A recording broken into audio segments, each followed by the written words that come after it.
안녕하세요. 오늘의 주제는 클러킹이고, MCU에다가 클럭을 집어넣는 방법을 일단은 이야기를 해보려고 합니다. 일단 클럭이라고 하면은 보통 이런 시계를 얘기를 하는데, 모든 MCU는 플립플롭이라는 그 회로가 있어요. 플립플롭에서 이제 동작에 대한 기준선으로 클럭을 요구하게 되는데, 이 클럭 시그널을 어떻게 집어넣느냐에 따라서 여러 가지 방법이 있고, 이거를 집어넣는 것을 클러킹이라고 합니다. 이 클럭이라는 거는 보통 이렇게 돼 있어요. 그 사각형의 파형 형태로 되어 있고 0에서 1로 올라가는 부분이 라이징 엣지, 그리고 1에서 0으로 떨어지는 부분이 펄링 엣지. 그리고 이제 이 클럭이 어느 부분에 한 주기에마다 언제 떨어지는 비율이 있습니다. 이거를 보고 듀티 사이클이라고 하고, 이렇게 한 엣지에서 다음 엣지까지를 한 사이클이라고 합니다. 그럼 이제 클럭을 일단 어떻게 만드는지에 대해서 이야기를 해보도록 할게요. 이 클럭 제너레이션은 보통 크리스탈로 합니다. 익스터널 크리스탈 오실레이터라고 있는데, 이 크리스탈 오실레이터도 종류가 많아요. 그 오른쪽에 보시면은 여러 가지 크리스탈들의 종류가 나와 있습니다. 일반적인 크리스탈은 보통 한 왼쪽에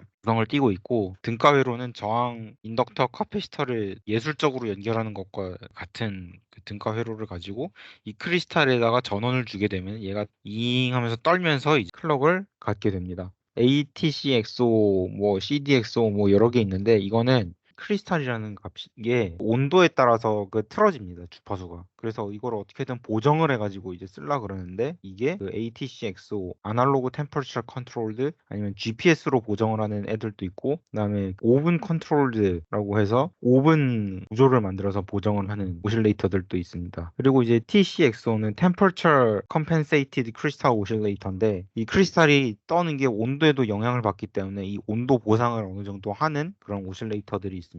더 자세한 거는 여기 밑에 있는 resource.rtm.com p 뭐 저렇게 이제 나와 있는데, 여기 들어가시면은 많은 크리스탈 오실레이터들에 대한 정보를 얻을 수 있습니다. 그래서 이 크리스탈을 까면은 어떻게 되냐면은 이런 식의 구조가 되어 있습니다. 이 크리스탈을 까면은 크리스탈이 이렇게 되어 있고, 여기 저항, 캐패시터, 그리고 이거를 크리스탈 드라이버 하는 IC가 있고, 이 클럭을 출력하는 구조가 있습니다. 또 요즘에 나와 있는 거는 크리스탈을 까면은 이렇게 크리스탈이 있고 카패시터, 그리고 DSPLL IC라고 있는데, 얘가 그 크리스탈의 기존 떨림을 감지를 해서 클록을 나타내주는 IC입니다. 그리고 요즘에는 MEMS 오실레이터도 이제 많이 보이는데, 그 MEMS는 이제 IMU 같은 데도 많이 쓰이죠. 근데 MEMS가 이제 떨리는 거를 이용을 해가지고 요즘에는 MEMS 오실레이터도 많이 쓰입니다. 그래서 이 MEMS 오실레이터는 MEMS 공진기 다이가 있고, 그 밑에 이제 CMOS 다이를 붙이고 IC를 붙이고, 그게 이제 다시 바깥쪽으로 이제 나가는 구조를 띠고 있고, 그 오른쪽에 있는 거는 MEMS 오실레이터의 자세한 구조입니다. 일단 MEMS 오실레이터가 이제 떨리는 거를 가지고 온도 보상이라든지 뭐 그런 전압 컨트롤 등등의 이제 이런 거를 가지고 여러 가지 회로를 거쳐서 이제 클럭을 내보내는 그런 구조를 가지고 있죠. MEMS 오실레이터의 가장 큰 장점은 노이즈가 작다는 겁니다. 일반적인 크리스탈 오실레이터 대비 노이즈가 작아서 상당히 노이즈에 민감한 시스템을 개발할 때는 이게 좋다는 겁니다. 크리스탈 대비. 그리고 이거는 0.8에서 0.6mm 정도를 가지는 MEMS 오실레이터 패키지인데, 얘는 소형화가 가능하다는 장점이 있습니다. 아무래도 MEMS 장비는 일반적인 크리스탈 대비 소형화가 가능하죠. 다음에는 원자 시계가 있습니다.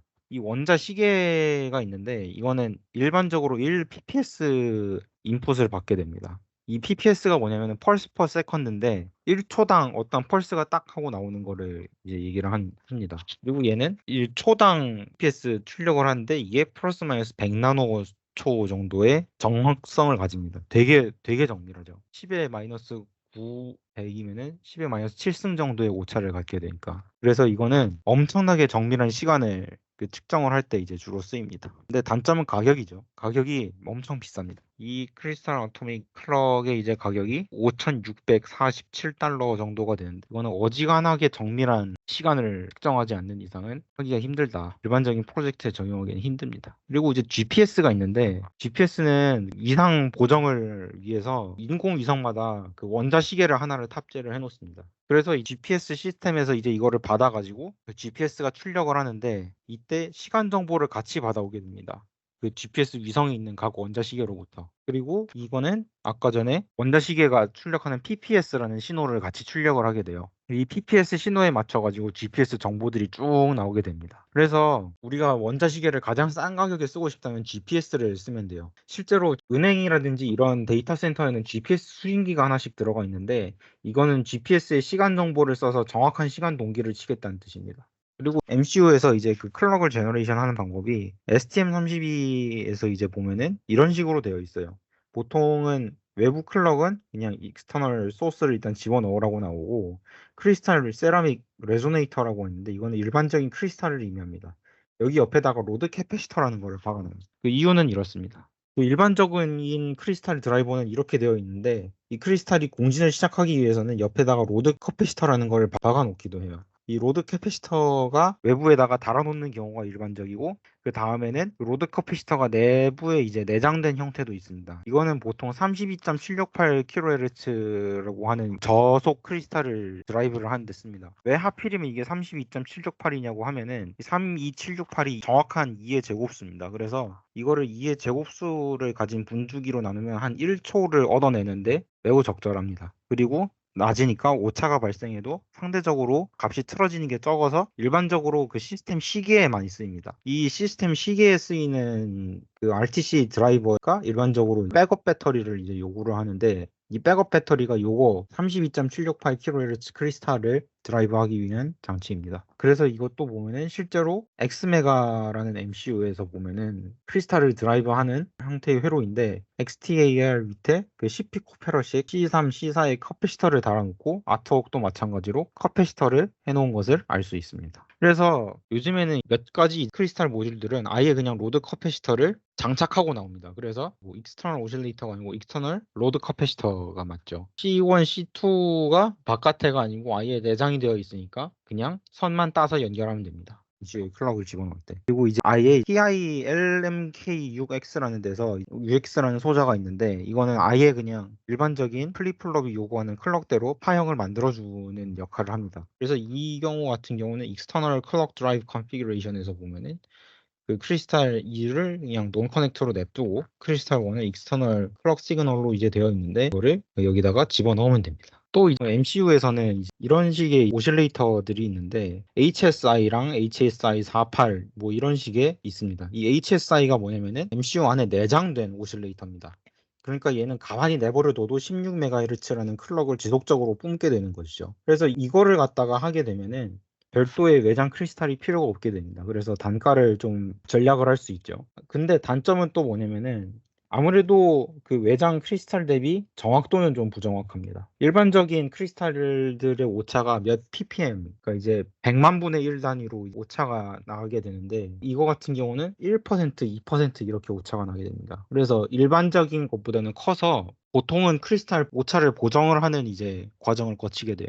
이제 클럭 제너레이션에 대해서는 알아봤고 클럭 커큘레이션에 대해서 일단 해봅시다. 일반적으로 이제 컬큘레이션 사칙 연산 같은 경우는 더하기 빼기 곱하기 나누기가 있는데 아무래도 클럭을 더하고 뺄 수는 없는데 곱하기와 나누기는 할 수 있습니다. 일단 가장 먼저 이제 나누기부터 일단 해보도록 할게요. 이 나누기는 가장 그거 한 게 플립플롭을 통해서 이제 나누는 거예요. 디플립플롭이라는 소자가 있는데 여기다가 클럭을 집어넣고 출력을 이렇게 묶어 놓으면은 출력이 나누기 2MHz입니다. 그래서 20MHz 클럭을 집어넣으면 10MHz가 나온다는 것이죠. 그래서 주기는 2배가 되고 진동수는 나누기 2배가 됩니다. 그리고 이 클럭 유닛은 일반적으로 헤르츠를 쓰고 그다음에 프리퀀시 진동수에 이제 영향을 받죠. 그리고 이 디바이더에 대해서는 3으로 나누는 숫자, 5로 나누는 숫자가 있습니다. 그래서 사실상 그 클럭에 대한 나누기는 엄청 다양한 형태로 구현돼서 나눌 수 있다라고 보시면 되겠습니다. 곱셈 연산인데 PLL이라고 하는 거를 이렇게 써요. 일단 8MHz를 집어넣으면은 나누기 n 카운터에서 5를 집어넣게 되면은 40MHz가 이제 나옵니다. 곱하기 5배로 뻥튀기가 된다는 것이죠. 일단은 여기 이제 PLL이 뭐냐면은 PLL은 원래 페이즈 락 루프입니다.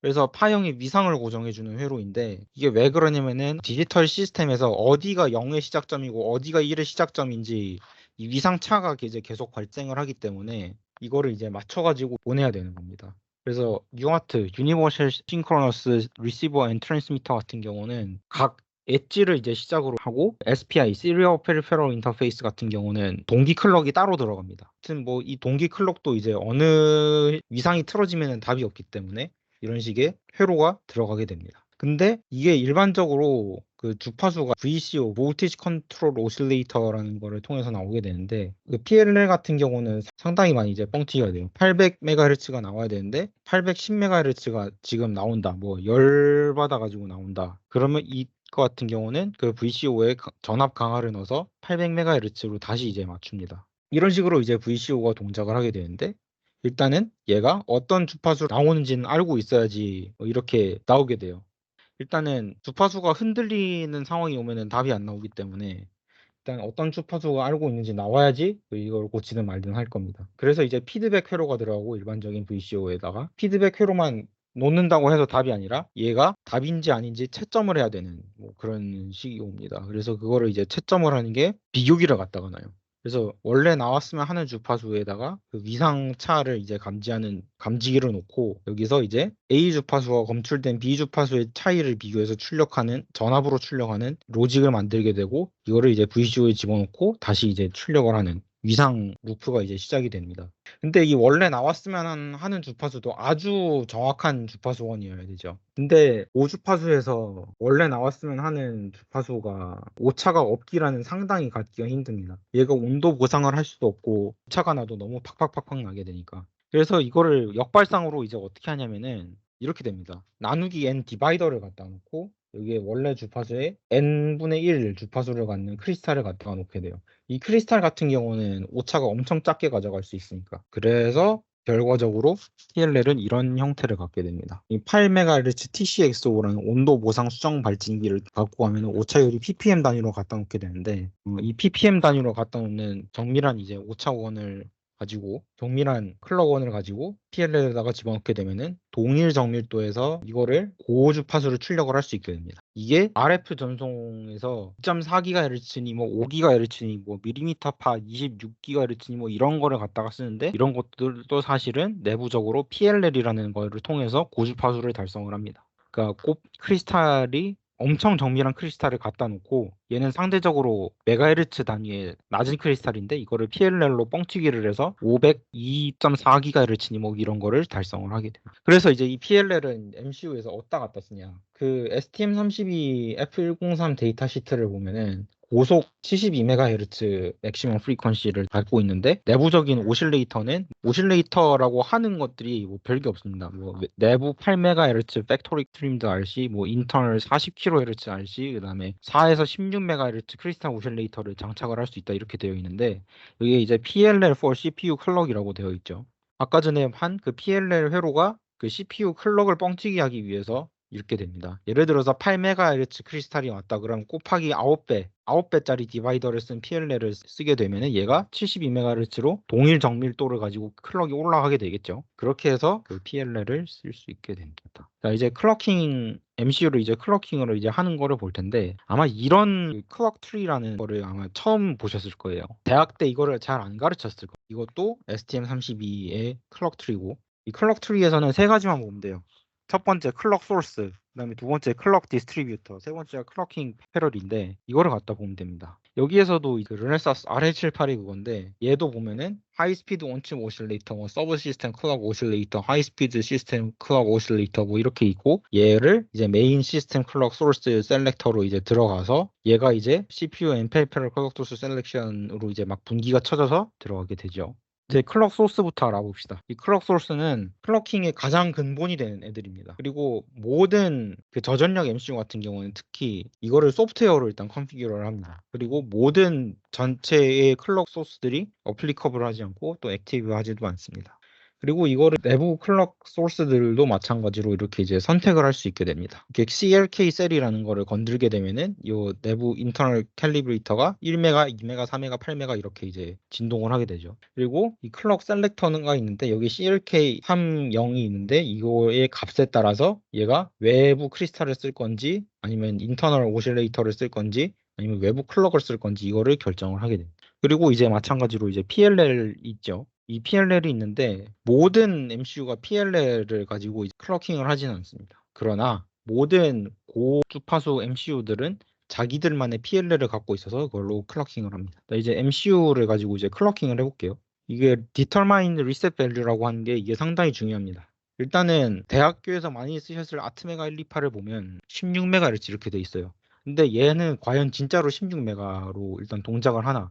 우리가 받아볼 때 그 딜레이를 걸어보면 16메가로 동작을 했다, 그죠? 근데 걔는 사실 리셋 밸류 값을 업체에서 수정을 해서 줘서 그런 겁니다. 일단은 이 AVR 아트메가 128의 데이터 시트를 보면은 크리스탈 디바이드 컨트롤 레지스터라는 거를 볼 겁니다. 아마 아트메가 128을 하셨던 분들 중에서도 이거를 처음 볼 텐데 XDIVEN 이게 다 0으로 돼 있어요.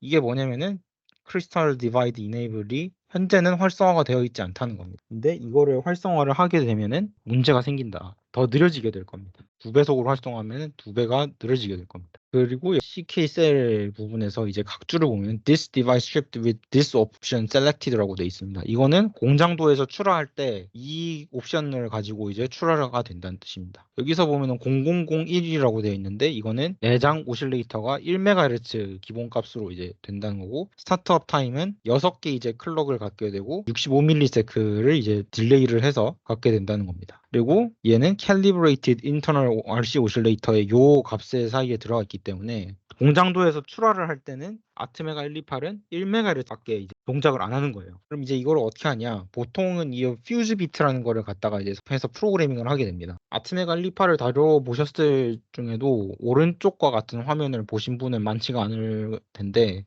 이게 그 퓨즈 비트 셀렉터입니다. 여기 CK 셀 값에 이제 따라서 클러킹을 어떻게 줄 거냐에 따라서 값을 이렇게 바꿀 수가 있는데 이거를 일반적으로 업체들이 출하할 때는 16MHz 옵션으로 출하를 하게 됩니다. 그래서 우리가 그 아트메가 128을 16MHz로 배웠고 그 공장도에서 아트메가 128을 받아서 땜질해서 딱 보면은 16메가가 아니고 1MHz로 동작을 하게 되기 때문에 이거를 16메가로 바꾸려면은 별도의 퓨즈를 수정을 해야 된다라는 겁니다. 그리고 이제 하이스피드 온칩 오실레이터가 있는데 이거는 그 르네사스 RL78을 이제 기준으로 설명을 드리겠습니다. 이거는 이제 32, 24, 16, 48 뭐 1MHz에서 옵션 바이트를 이용해서 설정을 할 수 있다고 합니다. 근데 이 옵션 바이트라는 게 뭐 이렇게 돼 있죠. 일반적인 기본 값이 없습니다. 이 기본 값이 없는데 이거 어떻게 하냐면은 그 코드를 보면 됩니다. 이 코드에서 옵션 바이트라는 게 이렇게 돼 있죠. 0x2f ff2885라고 되어 있는데 이상한 게 붙어 있어요. 섹션 옵션 바이트라고. 그리고 이제 메모리에 보면 옵션 OPT에서 오리진이 C0 이렇게 되어 있죠. 이거는 0xC0 값에서 4바이트를 이렇게 강제로 집어넣게 되는 그런 거를 얘기를 하게 됩니다. 그래서 여기가 이제 C0부터 C3H 그래서 EFFF2885에서 요 가운데 두 번째 게 옵션 바이트를 쓰게 됩니다. 그래서 이제 이거를 보면은 0xC2H에서 그 코드 제너레이터가 만들어준 0x28이라고 하는 게 되어 있는데 그 28을 보면은 하이 스피드 메인 모드 1 to 32MHz C 모드가 이렇게 되어 있습니다. 그리고 0x2 부분은 요거고 0x8 부분은 frequency selection인데 이게 32MHz로 되어 있어요. 그래서 RL78 코드 제너레이터의 디폴트한 하이스피드 온칩 오실레이터 세팅은 32MHz입니다. 근데 여기 보면 또 이상한 게 있죠. 여기 이제 HOCODIV라는 그 레지스터가 또 이제 이거를 관여를 하게 됩니다. 이게 그 000으로 돼 있죠. 얘가 그 기본 값이 옵션 바이트에 설정된 값이다라고 하니까 HOCODIV210은 000, 프리퀀시 210은 000 이렇게 해서 32메가. 그래서 32메가를 달성하게 되는 겁니다. 그래서 리셋을 할 때 내가 어떤 클럭을 갖고 있는지가 중요해요. 그리고 이제 STM32를 이제 다시 기준으로 보면 얘는 PLL이 있으니까 리셋하면 72메가 하겠지 라고 이제 생각을 하기가 쉬운데 얘는 보면은 그 클럭 컨피규레이션 레지스터라는 게 있는데 리셋 밸류가 0x0000이에요. 이게 뭐냐면은 이 SW라는 게 있는데 이 SW라는 게 0x0000이면은 그 인터널 오실레이터를 이제 선택을 하게 됩니다. 그래서 8MHz HSI RC가 이렇게 이제 SW에서 선택이 돼가지고 돼요. 그래서 그 리셋을 걸면은 8메가밖에 못 쓴다라는 겁니다. 그럼 이제 얘는 어떻게 되냐? 메인 밑에 시스템 클럭 컨피규라는 게 있어요. 이 함수로 이제 들어가면은 얘가 RCC 오실레이터 타입 HSE, RCC 오실레이터 타입 뭐 바이패스, 디비전 1 뭐 이런 식으로 해서 쭉 설정을 하는데 이거를 설정을 하고 마치고 나면은 얘는 이렇게 이제 됩니다. 외부 HSE OS 크리스탈에서 붙어가지고 클럭을 이제 쭉 따라가서 PLL 소스에서 외부 익스터널 오실레이터를 이제 설정을 하게 되고 얘가 곱하기 9배 정도로 뻥튀기를 해서 이 PLL 클럭을 SW에서 설정합니다. 그러면은 이 PLL에서 72메가로 뻥튀기 된 클럭을 설정을 할 수가 있게 되는 것이죠. 그래서 이거는 일반적으로는 이 PLL 관련 설정이 너무 복잡하기 때문에 GUI에서 이거를 설정을 할 수 있게 다 도와줍니다. 그래서 모주파수 MCU를 만든다면은 뭐 이런 거를 가지고 한번 ID의 기능을 좀 많이 만져봐라. 뭐 이거를 좀 말씀을 드리고 싶습니다. 네, 일단은 이상이고요. 감사합니다.